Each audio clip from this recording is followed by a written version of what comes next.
नमस्कार साथियों, आज की वीडियो बहुत ही इंटरेस्टेड होने वाली है। आज मैं आपको बताना चाह रहा हूँ निःशुल्क कर्ज मुक्त अभियान के बारे में, इसलिए अंत तक इस वीडियो में बने रहिए।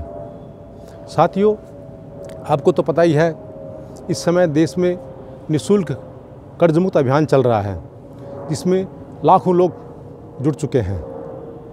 इस अभियान के माध्यम से हम सरकार से गुजारिश कर रहे हैं, प्रशासन से गुजारिश कर रहे हैं कि जिस प्रकार बड़े बड़े उद्योगपतियों का, बड़े बड़े लोगों का कर्ज माफ़ किया गया है राइट ऑफ के नाम से, हेयर कट के नाम से, उसी प्रकार आम जनता का भी कर्ज माफ़ होना चाहिए, किसानों का भी कर्ज माफ़ होना चाहिए, छोटे व्यापारियों का भी कर्ज माफ़ होना चाहिए। तो यह अभियान है वो जो बिल्कुल निःशुल्क है। आपको तो पता ही है कि लोग किसी न किसी प्रकार से कर्ज लेते रहते हैं। कोई एजुकेशन लोन लेता है, कोई मकान के लिए लोन लेता है, कोई व्यापार बढ़ाने के लिए लोन लेता है, तो कोई प्राइवेट ऐप से लोन लेता है। लोग पहले भी लोन लेते थे और फिर धीरे धीरे करके चुका देते थे। परंतु पिछले 7-8 सालों में कुछ ऐसी समस्याएं आ गई हैं कि वे कर्ज को चुकाने में असमर्थ हैं। सबसे पहले तो नोटबंदी लगी थी और उस नोटबंदी के अंतर्गत काफ़ी लोग बेरोज़गार हो गए थे, काम धंधे ठप हो गए थे। उसके बाद फिर 27% GST लगा, इसने व्यापार की कमर तोड़ दी। उसके बाद फिर कोरोना वायरस आया और कोरोना वायरस के बाद फिर लगातार जो लॉकडाउन लगाए गए, उसकी वजह से हमारे जो आम लोगों की उनकी कमर टूट गई और वे कोई बेरोज़गार हो गए, किसी का धंधा मंदा हो गया तो किसी की नौकरी चली गई। इस दौरान लोगों ने कई प्रकार के लोन ले रखे थे, जैसे हाउस लोन हो गया, एजुकेशन लोन हो गया, व्यापार बढ़ाने के लिए लोन हो गया। तो वे इस कर्ज के जाल में फंस गए और बैंकों ने या प्राइवेट जो फाइनेंसिंग कंपनीज़ है, उन्होंने, साहूकारों ने, उन्होंने अपना जो है वो लोन लेना बंद नहीं किया। ये जो प्राइवेट बैंक है अपने लोन के लिए लोगों की TC काटने लगे।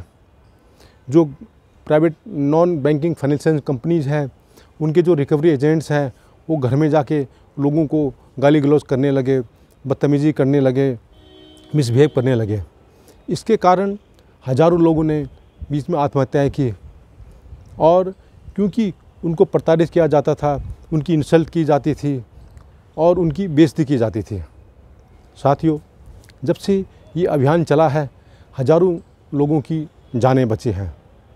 हम लोगों से कह रहे हैं कि जब भी कोई रिकवरी एजेंट आपके घर में आता है तो उससे 3 चीज़ें मांगिए। नंबर 1 उसका आइडेंटिटी कार्ड, दूसरा उसका DRA certificate, depth recovery agent का सर्टिफिकेट। ये सर्टिफिकेट ऐसा होता है कि इसमें ट्रेनिंग दी जाती है रिकवरी एजेंट को कि कस्टमर से कैसे बात करनी है। तीसरा, उनमें आपको घर में आने का जो विजिटिंग पास होना बहुत ज़रूरी है, यानी जॉब कार्ड होना बहुत ज़रूरी है। साथियों, आपने कर्ज लिया है, कोई गुनाह नहीं किया है। जब आपने इन बैंकों से कर्ज लिया था तो इन्होंने आपको तभी कर्ज दिया था जब आपकी आर्थिक स्थिति थी, आपकी रीपेइंग कैपेसिटी थी, आपकी जो स्थिति बहुत अच्छी थी। परंतु अब आपकी आर्थिक स्थिति ख़राब हो गई है, जिसमें कि आपकी कोई गलती नहीं है, वो आपके लिए परिस्थितियाँ ऐसी बन गई हैं। तो आपको डरना नहीं है, घबराना नहीं है। इन बैंकों में आप लिखित में अपनी समस्या को बताइए कि आपको क्या क्या परेशानी है, क्यों आप अपना कर्ज नहीं दे पा रहे हैं। उनसे आप 2 साल का समय ले सकते हैं और अपनी किस्तें कम करा सकते हैं। तो जो आपको बैंकों को पूरा पैसा देना है, ऐसा नहीं कि आप उनका पैसे को दबाएं, उनको पैसे को नहीं दबाना है। अगर आपकी परिस्थिति ख़राब है तो आप स्पष्ट रूप से बैंकों को लिखिए।